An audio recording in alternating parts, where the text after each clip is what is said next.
Hello viewers, আজকে আমি একদম ভিন্ন স্টাইলে গরুর মাংস রান্নার রেসিপি শেয়ার করব। আমি আমার বাসায় প্রায় এভাবে রান্না করি।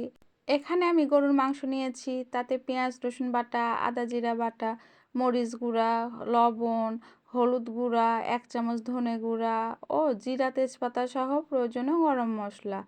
আরও দিচ্ছি সয়াবিন তেল। এবার আমি মাংসের সাথে মশলাগুলো ভালোভাবে মাখিয়ে নিব। এবার আমি মাংস কষানোর জন্য পানি দিয়ে ঢাকনা দিয়ে ঢেকে 10 মিনিটের মতো রান্না করে নিব। এখন কিছু ভিজানো বাকলা ডাল ও 3টা গোটা রসুন দিয়ে নেড়েচেড়ে মিশিয়ে নিব। বাকলা ডাল প্রোটিনের ভালো উৎস। এবার ঢাকনা দিয়ে ঢেকে দিচ্ছি। এভাবে কিছুক্ষণ রান্না করার পর কেটে রাখা লাউ ও কয়েকটা গোটা কাঁচামরিচ দিয়ে দিচ্ছি। লাউ মানবদেহে পানির অভাব পূরণ করে, ওজন কমাতে সহায়ক, হজম শক্তি বাড়ায়, হাড়কে শক্তিশালী করে, ঘুমের উন্নতি ঘটায়।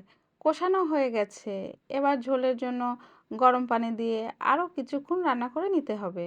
কিছুক্ষণ রান্না করার পর মাংসের গ্রেভি যখন ঘন হয়ে আসবে, তখন 1 চামচ মাংসের সিক্রেট মশলা দিয়ে দিব। কিছুক্ষণ পর পরিবেশনের জন্য গরুর মাংস রান্না একদম রেডি।